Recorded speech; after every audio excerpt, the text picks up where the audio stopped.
بتاتا ہے خود کو خدائے محمد، بتاتا ہے خود کو خدائے محمد، یہ دنیا بنی ہے برائے محمد۔ السلام علیکم، میں مجیب الحسن اور آپ کو خوش آمدید کہتا ہوں اپنے اس یوٹیوب کے چینل۔ آج کا جو یہ ہمارا ولاگ ہے، یہ جو سیشن ہے، یہ آج کے اس بابرکت دن کے حوالے سے ہے۔ یہ وہ بابرکت دن ہے جس دن اس دنیا کی تخلیق جس ہستی کے لیے ہوئی، وہ ہستی ہی اس دنیا پر آئی۔ یہ جو آپ دنیا میں چہل پہل دیکھتے ہیں، یہ دنیا میں لوگ ادھر سے ادھر جا رہے ہوتے ہیں، یہ دنیا کا نظام چل رہا ہے۔ اس نظام کو منظم کرنے کے لیے وہ ہستی آئی تھی۔ اس ہستی کے آنے سے پہلے کی اگر آپ کہانیاں، اگر آپ سٹوریز ریڈ کریں، آپ کو پتہ چلے گا کہ دنیا کا نظام درہم برہم تھا۔ عورتوں کی عزت نہیں کی جاتی تھی، چھوٹی بچیوں کی عزت نہ تھی، مردوں کا کوئی زندگی کا نہیں پتہ ہوتا تھا، بچوں کی زندگی کا کوئی پتہ نہیں ہوتا تھا۔ جھگڑے وغیرہ، فساد وغیرہ اس طرح ہوتے تھے کہ جیسے روز کا معمول بن چکا ہے، جیسے کھانا تو ہضم ہی نہیں ہوتا تھا لڑائی جھگڑوں کے بغیر۔ لیکن پھر وہ ہستی آئی، وہ پیاری ہستی آئی جس نے ان سب چیزوں کو ایک نظام میں بدل دیا۔ عورت کو وہ مقام عطا کیا جس کی وہ حقدار تھی، اس کو اس طرح درجہ بندی دی، اس کے مقام کو، اس کی عزت کو اس طرح درجہ بندی دی کہ ہر دیکھنے والا بھی، ہر سمجھنے والا بھی اپنی سمجھ سے قاصر ہو گیا، اپنی سمجھ سے بالاتر ہو گیا کہ یہ کس طرح اس چیز کو بنایا گیا، اس نظام کو کس طرح بنایا گیا۔ اگر بات کی جائے ایک عورت کی، چھوٹی ہوتی ہے تو وہ بیٹی ہوتی ہے، بہن ہوتی ہے، بڑی ہوتی ہے تو کسی کی وائف بن جاتی ہے، اس سے بڑی ہوتی ہے تو ماں بن جاتی ہے۔ 3 درجے باقاعدہ بن چکے ہیں، 4 درجے بن چکے ہیں۔ اسی طرح اگر مردوں کی بات کی جائے تو مردوں کا پہلے لڑائی جھگڑے کی بنیاد پر ایک دوسرے کو قتل کر دینا، مطلب یہ کہ کسی کو اپنی زندگی کا ہی نہیں پتہ ہوتا تھا۔ لیکن پھر اس کے بعد اخوت و بھائی چارہ، یہ نظام سٹارٹ ہوا ہے۔ لوگ ایک دوسرے کی محبت میں پڑ گئے، لوگ ایک دوسرے کی عزت میں پڑ گئے، لوگ ایک دوسرے کو فائدہ پہنچانے میں پڑ گئے۔ اس سے پہلے، اس ہستی کی دنیا پہ آنے سے پہلے، لوگ ایک دوسرے کو نفرت کی نگاہ سے دیکھتے، صرف خاندان والے جو ہوتے تھے وہ اپنے خاندان کے علاوہ دوسرے خاندان کو دشمن سمجھتے تھے۔ لیکن اس ہستی کے اس دنیا پر آنے کے بعد تمام دنیا کے لوگ، تمام مسلمان ایک دوسرے کے ساتھ بھائی چارے میں آ۔ اگر بات کی جائے تو تمام دنیا کے، یہاں پر میں نے لفظ کیوں استعمال کیا، تمام لوگوں کا کیوں استعمال کیا؟ حالانکہ بات کی جائے دور حاضر کی تو صرف مسلمان ہی مسلمان کا دکھ سمجھتا ہے، دوسرے اہل مذہب تو نہیں سمجھتے۔ دوسرے اہل مذہب میں یہودی آ جاتے ہیں، عیسائی آ جاتے ہیں، ڈیفرنٹ اور آ جاتے ہیں، وہ مسلمانوں کے دشمن سمجھے جاتے ہیں۔ لیکن جب اگر بات کی جائے قرآن کی، قرآن میں کیا لکھا گیا ہے؟ وَمَا أَرْسَلْنَاكَ إِلَّا رَحْمَةً لِّلْعَالَمِينَ، کہ اے حبیب ہم نے آپ کو دونوں جہانوں کے لیے رحمت بنا کے بھیجا۔ جب وہ باری تعالیٰ خود فرما رہا ہے کہ اے حبیب ہم نے آپ کو دونوں جہانوں کے لیے رحمت بنا کر بھیجا ہے، تو پھر ہم کون ہوتے ہیں ان کو الگ کہنے والے؟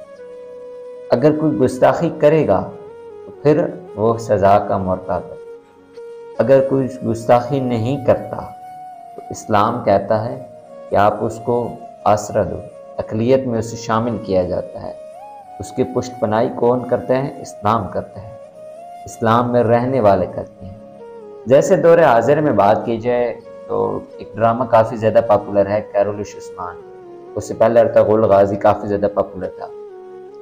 اس ڈرامے کی میں آپ کو مثال دوں، اس ڈرامے میں آپ کو عیسائی، دوسرے مذہب والے لوگ ملیں گے، لیکن جو لوگ مسلمانوں کے ساتھ مخلص ہیں، مسلمانوں کے ساتھ ٹھیک رہتے ہیں، اپنے مذہب کی وہ کرتے ہیں، بندگی وغیرہ عبادت کرتے ہیں، لیکن مسلمان انہیں پھر کوئی بھی تکلیف نہیں پہنچاتے، مسلمان ان کی حفاظت کرتے ہیں۔ سیم اسی طرح جب کوئی دوسرا شخص، کوئی دوسرے مذہب والا نقصان پہنچائے گا، پھر آگے سے مسلمان بھی اس کا مقابلہ کرے گا۔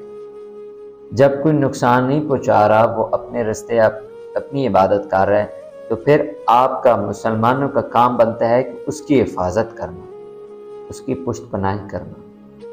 امید کرتا ہوں یہ جو سیشن ہے آپ کو کافی زیادہ پسند آیا ہو۔ جو بیسک ربیع الاول شریف کا مقصد ہے، میلاد شریف کا مقصد ہے، وہ مقصد ہے اپنے آقا کا چرچا کرنا، اپنے آقا کا میلاد منانا، اپنے آقا کی جو باتیں ہیں وہ دوسروں تک پہنچانا، اپنے دین کا دوسروں تک پیغام پہنچانا، نعتیں پڑھنا۔ اب یہ نعتیں نہیں کہ آپ گھر میں پڑھنے سے رفیع ہو جائیں، گلیوں محلوں کو سجانا۔ جیسے آپ صلی اللہ علیہ وسلم مکہ سے مدینہ میں آئے تھے جب ہجرت کر کے، تو واقعہ بتایا جاتا ہے کہ بچیوں نے اس ٹائم دف کے ساتھ نعت پیش کی تھی، باقاعدہ چھتوں کے اوپر کھڑے ہو کر دف کے ساتھ نعت کی تھی۔ اب نعت پیش کرنا کیا تھا؟ خوشی منانا تھا، گلیوں محلوں کو سجایا گیا تھا۔ تو 12 ربیع الاول کو بھی سیم جو مسلمان ہیں ان کا کام بنتا ہے کہ وہ گلیوں محلوں کو سجائیں، آقا کا میلاد منائیں، نعتیں پڑھیں، درود و سلام پڑھیں، خوشیاں منائیں، خوشیاں بانٹیں۔ اب اس خوشیوں میں یہ نہیں صرف آپ مسلمانوں کے اس حد تک کہ محدود رکھیں، آپ غیر مسلموں کو بھی اپنے آقا کا میلاد منانے کا دکھائیں۔ جیسے وہ کرسمس منا رہے ہوتے ہیں تو وہ سب کو مدعو کرتے ہیں، تو آپ ان کو مدعو کریں تاکہ وہ اسلام کی طرف راغب ہوں، آپ ان کو اسلام کی دعوت دیں۔ جب آپ صرف مسجدوں تک محدود ہو جائیں گے تو پھر بات نہیں بنتی۔ بڑی مزے کی آپ کو یہاں پر مثال دیتا ہوں، سوشل میڈیا ہے۔ جب سوشل میڈیا صرف اگر دیکھا جائے ایک شخص تک محدود رہے تو کام نہیں بنے گا۔ اگر فیس بک صرف دنیا میں کچھ لوگ چلا رہے ہوں گے تو اس فیس بک کا کوئی فائدہ نہیں ہوگا۔ فیس بک ہر دوسرے شخص کے پاس ہے، وہ چل پھر رہی ہے، وہ کمبائن ہو رہی ہے، کمبینیشن میں چل رہی ہے، لوگ آتے جا رہے ہیں، جڑتے جا رہے ہیں اس کے ساتھ۔ اسلام میں بھی آپ کا یہ نہیں کام کہ صرف مسجدوں تک آپ محدود ہیں، گلیوں محلوں میں آپ سجائیں، آپ اپنے آقا کا میلاد منائیں۔ جب آپ اپنے آقا کا میلاد منائیں گے تو لوگ آپ کو دیکھیں گے کہ یہ اپنے اس ہستی کے لیے اتنا زیادہ پرجوش رہتے ہیں جن کو انہوں نے دیکھا ہی نہیں۔ ایک وقت وہ تھا جنہوں نے دیکھ کر میلاد منایا تھا، لیکن اب وقت وہ ہے جو بن دیکھے میلاد منا رہے ہیں۔ بن دیکھے میلاد منانے کا جو مزہ ہوتا ہے وہی تو اصل سرور ہوتا ہے، اسی کا تو اجر و ثواب ہوتا ہے۔ ایک چیز کو آپ نے دیکھ لیا، جب چیز آپ کے پاس ہے، جب چیز کو دیکھ لیا اس حساب سے آپ کا جوش اور ہوگا۔ جب ایک ہستی کو آپ نے دیکھ لیا، ایک ہستی آپ کے پاس موجود ہے، اس کو دیکھ کر پرجوش ہونا وہ اور علامت ہے۔ جس ہستی کو آپ نے دیکھے نہیں ہے، بن دیکھے آپ کا جوش و جذبہ اس لیول کو پہنچا ہوا ہے، تو آپ خود سوچیں تو وہ ہستی کتنے مقام پر ہوں گی۔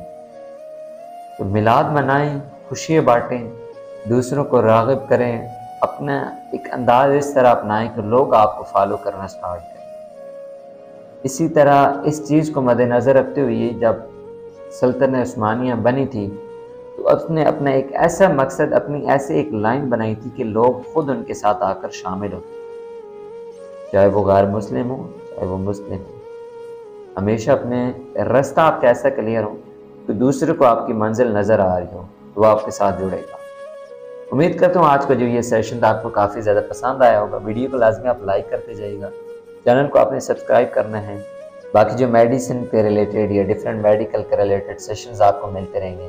آج کا یہ جو سیشن تھا اس دن کے حوالے سے تھا، امید کرتا ہوں آپ کو یہ سیشن کافی زیادہ پسند آیا ہوگا۔ ویڈیو کو لازمی لائک کر دیجیے گا، چینل کو سبسکرائب۔ ملیں گے پھر اپنے اسی طرح کے پرانے ٹاپک میں، تب تک کے لیے اللہ حافظ، فی امان اللہ۔